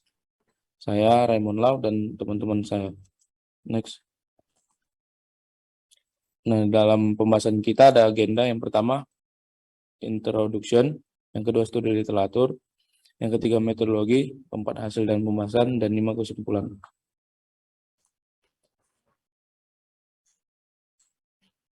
Yang pertama, introduction. Nah, di artikel ini mengangkat masalah mengenai pemasaran komunikasi di era digital yang menyajikan perbedaan antara komunikasi pemasaran tradisional dan pemasaran digital. Nah, pemasaran digital itu apa? Pemasaran digital itu adalah jenis pemasaran yang banyak digunakan untuk mempromosikan produk atau layanan melalui teknologi digital untuk menarik dan mempertahankan konsumen. Pemasaran digital melampaui pemasaran internet, termasuk saluran yang tidak memerlukan penggunaan internet. Ini digunakan di radio, teknologi seluler, televisi, internet, media sosial, dan iklan kontekstual. Yang kedua, perbedaan utama antara pemasaran tradisional dan digital adalah bahwa pemasaran digital berfokus pada pelanggan, menawarkan pesan yang dipersonalisasi dan tanggapan atas permintaannya. Next.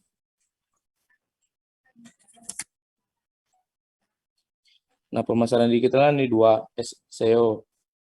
SEO ini merupakan mesin pencari yang banyak digunakan. SEO ini membantu perusahaan menampilkan hasil pencarian yang tidak dibayar. Ini adalah proses optimasi konten online agar mesin pencari menampilkan sebagai hasil pencarian utama untuk kata kunci tertentu. Yang kedua ada SEM. Mesin pencari SEM ini memungkinkan pemasaran memberi inventaris sebagai hasil pencarian. Next. Nah, tujuan utama dari pekerjaan ini juga adalah untuk mengidentifikasi efektivitas komunikasi pemasaran dan pemasaran digital. Lalu, iklan digital. Peluang iklan tambahan di internet adalah jaring sosial, karena memungkinkan Anda untuk terhubung ke pelanggan dengan membuat profil perusahaan di suatu jejaring sosial tempat pelanggan hadir. Selanjutnya akan dilanjutkan teman saya. Ya, hari ini kita akan masuk lanjutannya mengenai tinjauan literatur yang mana akan saya jelaskan. Tinjauan literatur di sini itu kita akan membahas beberapa teori-teori mengenai pemasaran digital. Yang pertama dari kanan, di mana istilah pemasaran digital ini dia mengalami perkembangan dari istilah khusus menjadi umum, yang mana gambarannya ini dia akan berfungsi untuk proses penggunaan teknologi digital untuk menarik pelanggan dan suaranya kedobel ya Kak. Keberadaan individu dan konsistensi dari sosial. Komunikasi di internet selalu tidak terduga. Pilihan saluran tergantung pada hubungan antar pihak dan hubungan mempengaruhi pilihan saluran yang diinginkan. Kemudian dari Royle itu menunjukkan bahwa ada kelangkaan penelitian yang meneliti kesenjangan dalam keterampilan pemasaran digital di industri komunikasi. Penelitiannya berfokus pada penggunaan jejaring sosial di pasar ataupun B2B, bisnis ke bisnis. Kemudian yang dari Ahmad itu lebih membahas tentang evolusi dalam dunia bisnis telah memanipulasi fungsi media sosial menjadi salah satu alat vital untuk strategi pemasaran. Di mana di Ahmad ini dari yang awal kita web 1.0, sekarang kita menjadi web 2.0, yang mana memberikan gebrakan besar bagi dunia bisnis, terutama dalam pemasaran, dan memudahkan perusahaan untuk mengukur kesehatan merek mereka melalui platform media sosial. Web 2.0 ini menciptakan dua cara komunikasi. Next. Nah, ini komunikasinya yang diklasifikasikan Web 2.0, di mana yang pertama itu dia dari perusahaan ke konsumen dan konten pengguna itu. Kemudian di paper ini juga dibahas dari karyanya Jacobson, itu meneliti sikap masyarakat terhadap penggunaan data publik yang tersedia di media sosial. Saya tidak jabarkan di slide, tapi ini saya bahas secara lisan. Kemudian untuk live length itu dia juga membahas tentang digitalisasi yang berkembang menyebabkan masalah serius bagi eksekutif pemasaran. Mereka menyatakan pasar yang semakin kompleks dan berubah dengan cepat yang berada di luar kendali sehingga membutuhkan digital marketing. Kemudian dari Dwi Fedi juga menyatakan kemunculan yang cepat dan adopsi teknologi informasi dan media digital yang meluas memiliki dampak signifikan terhadap cara orang berkomunikasi dan memenuhi kebutuhan sosial, ekonomi, emosional, dan materi mereka. Oke. Next. Ya, Oke, memberikan definisi berikut untuk periklanan. Periklanan bukanlah komunikasi pribadi yang dibayar dan diidentifikasi oleh sponsor tertentu. Sedangkan menurut Muller, digital, media sosial, dan pemasaran seluler menggambarkan transformasi besar yang konstan dalam pemasaran. Next. Ya, kemudian ada satu lagi paham Tiago, di mana perubahan terbesar dalam interaksi manusia adalah maraknya media sosial online dan pertumbuhan pesat platform web yang memfasilitasi perilaku sosial di internet telah secara signifikan mengubah sifat aktivitas lingkungan dan interaksi manusia. Dari kesemuanya itu menyatakan peneliti bahwa semua perkembangan digital marketing itu mengalami perkembangan yang pesat sehingga terjadi pergeseran daya beli dari pemasaran yang digital ke pemasaran yang tradisional. Lalu pemasaran yang tradisional itu sendiri apa? Nah, pemasaran tradisional adalah bentuk pemasaran yang paling dikenal. Pemasaran tradisional adalah cara non-digital, digunakan untuk mempromosikan produk dan jasa. Next. Sebentar.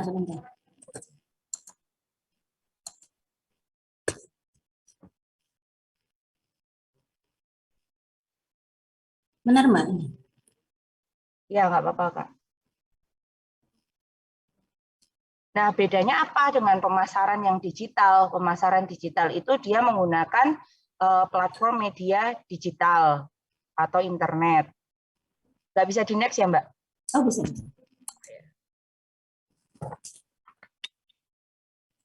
Ya kan? Belum sih, belum berubah. Ini ada pemasaran.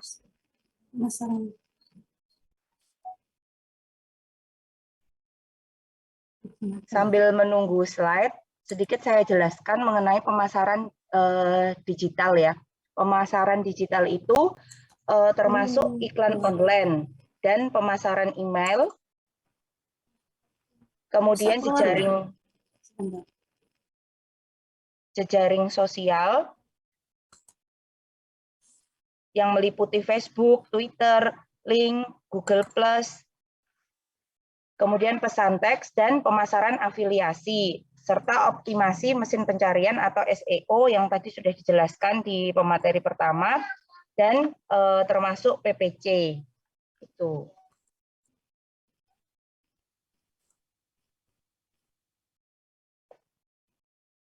Sudah kelihatan belum? Ya, sudah. Nah, ini sekarang ini? Ya, ini yang tadi saya sudah jelaskan, alat yang digunakan untuk pemasaran digital itu meliputi iklan online, pemasaran email, jejaring sosial, pesan teks, kemudian pemasaran afiliasi, SEO yang tadi sudah dibahas, kemudian juga PPC. Next. Nah, kemudian tabel perbandingan pemasaran tradisional dan pemasaran digital. Perbedaannya apa? Kalau pemasaran tradisional itu dia meliputi media cetak, kemudian televisi, surat, dan telepon. Kemudian pemasaran yang tradisional tidak ada interaksi dengan audiens. Hasilnya pun dia susah ya untuk diukur ya. Kampanye periklanan yang direncanakan untuk waktu yang lama, prosesnya mahal dan memakan waktu. Keberhasilan strategi pemasaran tradisional jika perusahaan dapat menjangkau khalayak lokal yang besar, kemudian kampanye untuk waktu yang lama, akses klien terbatas, eksposisi sepanjang tahun juga tidak mungkin dilakukan, kemudian tidak ada cara untuk menjadi viral, kemudian juga salah satu cara untuk berbicara sendiri. Mbak, iya. ini mohon maaf digantikan sama Mas Nandu ya untuk yang share screen-nya ya, saya keluar dulu. Ini bermasalah sepertinya. Iya. Kemudian yang pemasaran digital itu dia seperti yang bisa dilihat ya, bersama-sama pemasaran digital mencakup periklanan internet, pemasaran elektronik, dan pemasaran dalam media sosial, entah itu pesan teks, pemasaran mitra, optimisasi mesin pencari. Kemudian interaksi dengan penonton itu ada kalau yang pemasaran digital. Hasilnya pun mudah untuk diukur, karena kan kita juga sudah tahu ya, platform-platform media digital itu kita sudah bisa ukur keefektifannya dari persentase juga langsung terlihat. Kemudian kampanye iklan itu juga lebih singkat, cara yang cukup murah dan cepat untuk mempromosikan produk atau jasa, karena kita tidak perlu menyewa banner-banner di jalan yang dia lebih membutuhkan kos yang besar. Kemudian keberhasilan strategi pemasaran digital, dia juga lebih banyak menjangkau audiens. Kemudian itu juga mengedepankan inovasi, sehingga lebih eye-catching, menarik, kemudian jangkauan yang lebih luas ke klien, dan eksposisi sepanjang tahun itu dimungkinkan, dan peluang menjadi viral itu bisa. Next aja Kak. Itu. Kemudian tabel perbandingan pemasaran tradisional dan pemasaran digital. Nah, ini bisa kita lihat bersama-sama indikatornya. Kalau lingkup dampak pada target audience, kalau yang internet sih lebih global ya, lebih luas. Kemudian yang pemasaran yang digital dia bisa online ataupun offline. Kemudian saluran distribusinya, kalau yang internet ya salurannya internet. Kemudian untuk pemasaran digitalnya, semua jenis saluran digital seperti internet, aplikasi seluler, ya iklan digital, tablet, dan game yang secara online itu. Kemudian target pemirsanya, kalau yang pemasaran internet, ya orang yang memiliki akses ke internet saja. Tapi kalau yang pemasaran digital, setiap orang yang memiliki akses ke internet dan menarik audiens offline ke pasar online.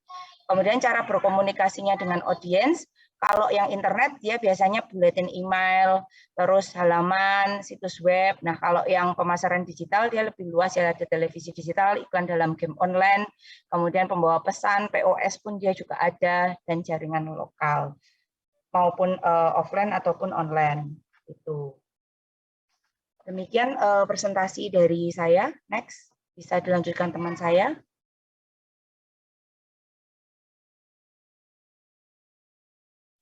Baik, saya akan melanjutkan dalam metodologi penelitian. Metodologi penelitian ini didasarkan pada analisis sistematis dan teoritis dengan menggunakan data primer dan data sekunder.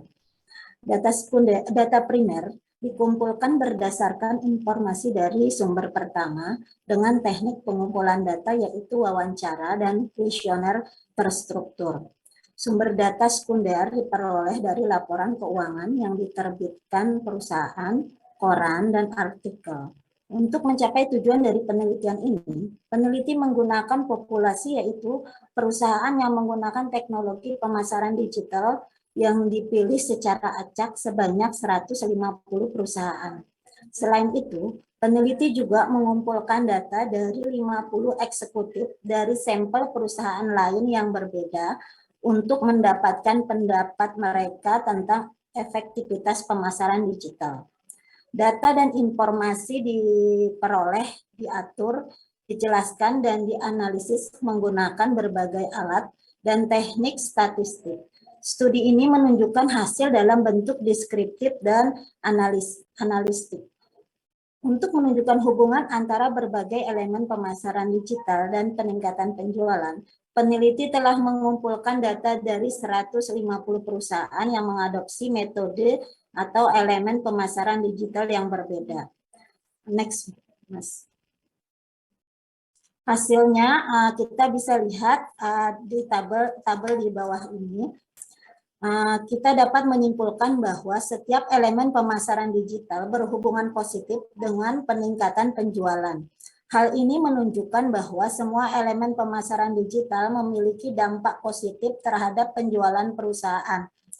Online advertising, e-marketing, mass media, dan search engine optimization atau mesin SEO berkolaborasi sangat positif dengan increase sales karena menunjukkan nilai masing-masing sebesar R0,869, 0,873, 0,840, dan 0,840. Nilai R dari information affiliate marketing dan pay per click atau VPC adalah 0,667, 0,560, dan 0,560 yang menunjukkan korelasi positif yang rendah dengan pertumbuhan penjualan. Menurut ahli survei, jenis pemasaran digital berikut memiliki dampak terbesar pada jumlah konsumen yang tertarik. Next, Mas. Pada tabel di bawah ini, untuk pemasar B2B, Search Engine Optimization atau SEO memiliki persentase 57,4%, Contextual Advertising memiliki persentase 24,8%. Keduanya merupakan hal yang sangat penting. Sementara untuk social media marketing itu dianggap kurang penting karena hanya memiliki persentase sebesar 17,9% dari jumlah responden.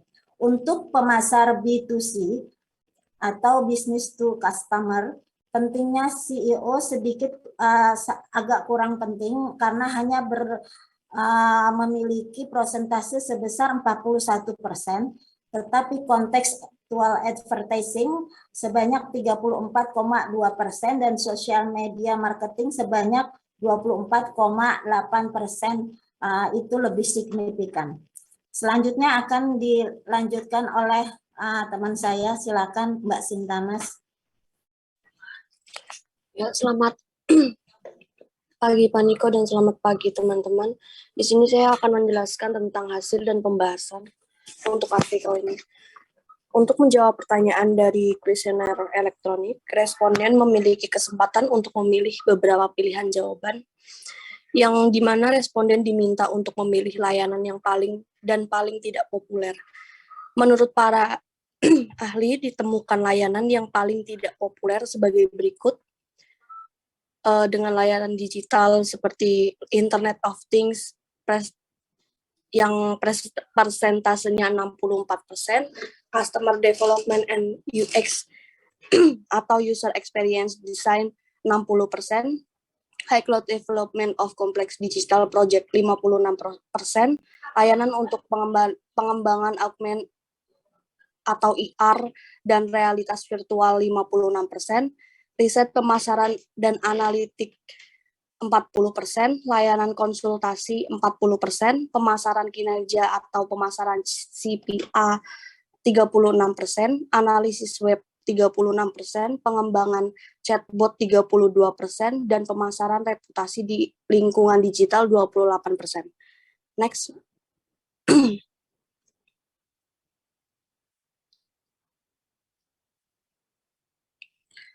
Selain itu, kuesioner ini juga berisi pertanyaan tentang metode evaluasi efektivitas komunikasi digital oleh spesialis dan klien mereka.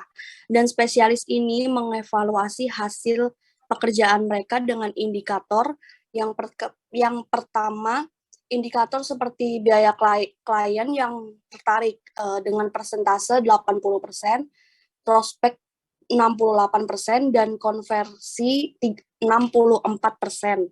Sedangkan untuk pelanggan mereka lebih penting pada biaya klik, prospek, dan konversi dengan 72%. Next. Hasil survei ini juga menunjukkan bahwa layanan paling diminati di pasar Kazakh, layanan yang paling diminati di pasar Kazakh sebagai berikut. SMM dengan persentase 88%, iklan bertarget 84%, iklan kontekstual 80%, pengembangan situs web 76%, optimasi SEO 76%, maaf 64%, desain dan kreativitas digital 56%, layanan digital terintegrasi 56%, produksi video untuk proyek digital 56%, pengembangan aplikasi seluler 36%, integrasi sistem CRM 36%, pemasaran konten di lingkungan digital 36%, dan desain gerak dan animasi untuk proyek digital 32%. Next. Hasil survei di atas menunjukkan bahwa pada 2019 sampai 2020 situasi pasar di industri layanan digital Kazakhstan membaik dan volume pasar akan meningkat. Selain itu, agen masih menawarkan secara teknis layanan yang tidak terlalu kompleks, tetapi tetap meningkatkan kompetensi pasar berkembang, dan di masa depan agen digital akan menawarkan pasar yang lebih kompleks dari sudut pandang teknik solusi.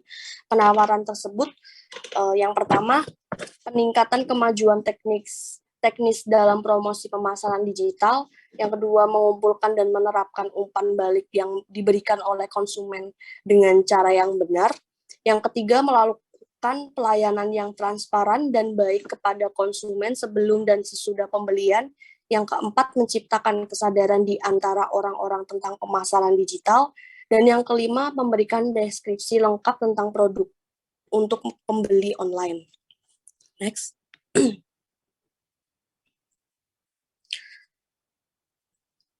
Dengan penawaran yang disebutkan sebelumnya, pengembangan elektronik harus mempertimbangkan strategi sebagai berikut. Yang pertama yaitu akses dan penggunaan, yang kedua kondisi untuk menguntungkan, yang ketiga potensi manusia, dan yang keempat isu tata kelola global dan nasional. Selanjutnya akan dijelaskan oleh teman saya. Makasih.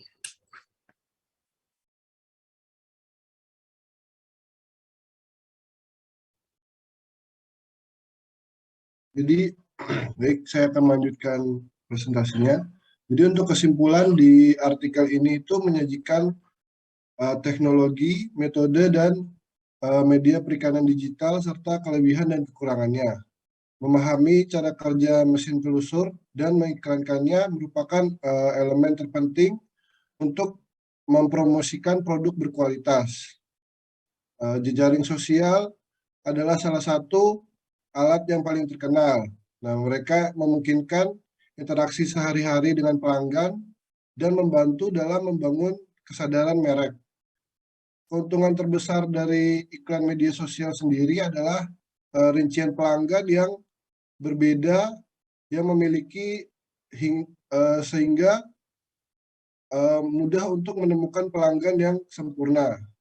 E-marketing sendiri memungkinkan kita untuk melengkapi semua bentuk pemasaran digital yang disebutkan di atas, terutama melalui perolehan alamat email dari pengguna yang sudah tertarik.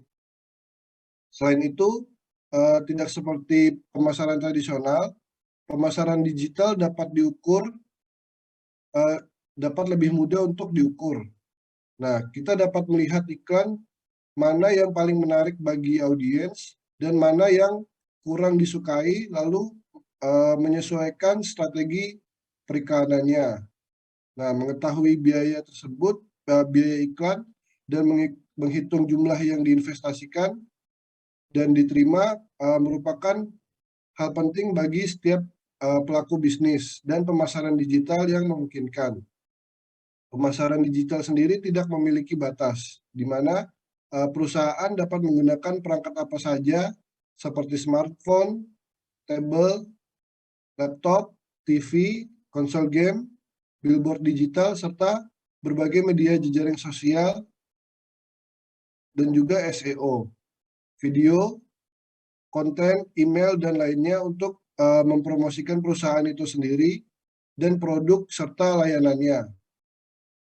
Pemasaran digital dapat lebih berhasil jika menganggap kebutuhan pengguna sebagai prioritas utama. Perusahaan harus menciptakan pengalaman pelanggan yang inovatif dan strategi yang khusus bagi media untuk mengidentifikasi cara terbaik untuk meningkatkan efektivitas dari pemasaran digital tersebut. Kemudian jejaring sosial merupakan salah satu alat yang paling terkenal. Keuntungan terbesar dari iklan media sosial sendiri adalah rincian pelanggan yang berbeda. Ini nggak ada slide-nya ya, Mas? Kenapa, Pak? Nggak ada slide-nya. Oh, nggak ada slide-nya? Slide-nya nggak nampak. Ya, sebentar, Pak.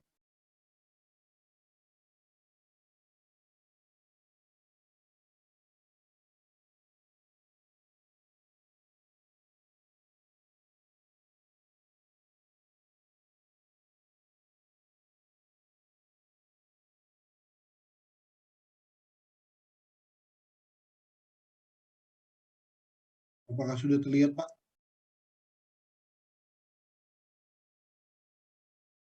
Sudah. Jadi jaring sosial sendiri merupakan suatu alat yang paling terkenal. Keuntungan terbesar yang dimiliki iklan media sosial adalah rincian pelanggan yang berbeda yang mereka miliki sehingga memudahkan untuk menemukan pelanggan yang sempurna. Marketing sendiri memungkinkan kita untuk melengkapi semua bentuk pemasaran digital yang disebutkan tersebut, terutama melalui email dari pengguna yang sudah tertarik dan dapat melihat iklan mana yang paling menarik bagi audiens dan mana yang tidak disukai. Sekian presentasi dari kami. Jika ada pertanyaan, dipersilahkan kami kembalikan ke Pak Niko. Terima kasih. Baik, kita masih di jam 11. Silakan pertanyaan diajukan dulu untuk kelompok 5.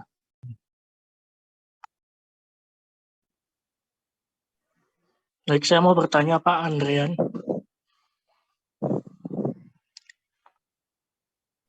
Dicatat ya kelompok 5 ya. Baik, jadi di artikel ini kan dijelaskan kalau teknologi digital itu mengubah cara interaksi perusahaan atau brand itu dengan konsumen mereka. Nah, kalau dikaitkan dengan materinya di tempatnya Pak Niko tadi itu kan berarti brand atau perusahaan itu kan harus melakukan interaksi atau komunikasi secara atraktif supaya pesan pemasarannya itu bisa sampai ke konsumen. Nah, menurut kelompok penyaji atau kelompok 5, interaksi dan komunikasi secara atraktif yang bagaimana yang digunakan perusahaan itu dalam menyampaikan pemasaran digital atau e-marketing produk mereka untuk menarik dan mempertahankan konsumen itu. Terima kasih.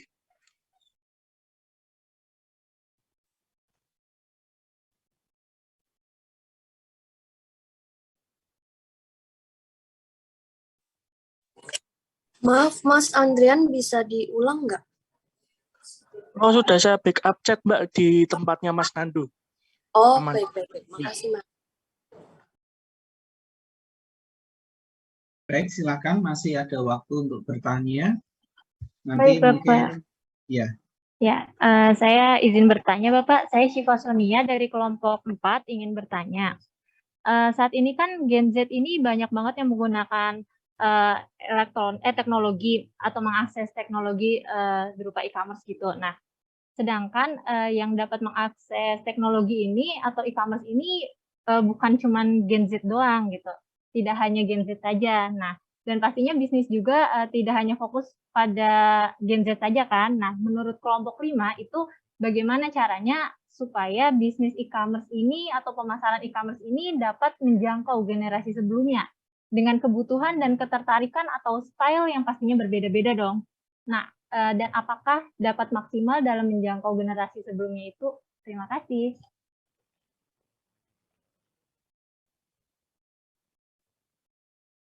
Silakan yang lain. Baik, Pak. Saya Mercy Patterson, perwakilan dari kelompok 3. Saya ingin bertanya kepada kelompok 5. Nah, tadi kan di layar ditampilkan tabel perbandingan antara pemasaran tradisional dan digital ya. Nah, itu bisa kita lihat bahwa pemasaran tradisional ini bisa dikatakan kurang efektif pada zaman ini. Nah, seperti yang kita tahu bahwa zaman ini kan semakin berkembang ya, namun kan masih tetap digunakan juga sampai sekarang pemasaran tradisional ini. Nah, menurut kelompok 5, seiring berkembangnya zaman, bisa nggak sih suatu saat pemasaran seperti ini nantinya akan tenggelam atau benar-benar ditinggalkan gitu? Ataukah mungkin menurut kelompok 5 ada cara yang mempertahankan bisa mempertahankan agar membuat pemasaran dalam bentuk seperti ini tuh nggak ditinggalkan 100%. Nah, kalau misalnya ada, contohnya seperti apa? Terima kasih.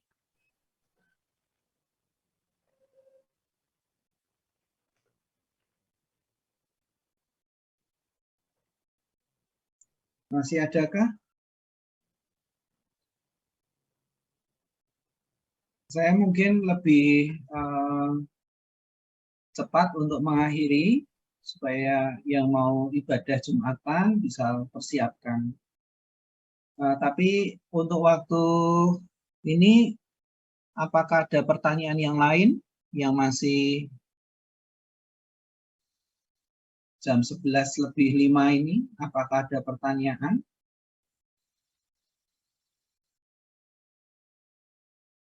Nggak ada. Hanya 3 pertanyaan ya tadi ya, kelompok 5 ya. Iya, Pak. Oke. Jadi kalau kita review, hari ini kita membahas tentang communication ya. Communication. Kemudian kita juga membahas tadi bagaimana konten-konten itu bisa kreatif dan membangun awareness, membangun preference, membangun action yang positif bagi audience. Kemudian tadi paper udah membahas tentang berbagai media yang bisa kita pakai. Kemudian nanti saudara khususnya di search engine, saudara bisa diskusikan lebih lanjut. Dan untuk agenda kuliah terakhir, tentu saya akan memberi kuliah, tapi sebelumnya saya beri kesempatan kelompok 5 ya, untuk menjawab pertanyaan. Kemudian saya akan kuliah setelah itu, tapi sebelumnya mungkin bisa beberapa kelompok bisa membahas diskusi hari ini, ya, diskusi hari ini tentang search engine, kemudian saya kuliah. Kemudian kelompok terakhir bisa presentasi ya besok ya di sesi terakhir. Kemudian karena pertanyaan kelompok 6 ya, untuk kelompok 6 itu di hari yang sama dan itu kuliah terakhir, maka saya beri kesempatan juga kelompok 6 untuk menjawab sekaligus di pertemuan yang sama. Jadi kuliah kita tidak ada tanggungan lagi, sehingga di pertemuan berikutnya kita tinggal melakukan ujian MIT. Ya, seperti itu yang akan kita lakukan di pertemuan kuliah terakhir tanggal 8. Kalau begitu saya akhiri kuliah kita hari ini. Selamat siang, selamat beristirahat, dan kita ketemu lagi di tanggal 8. Terima kasih, sehat selalu. Terima kasih, Pak. Sehat selalu. Terima kasih. Selamat siang. Terima kasih, Pak.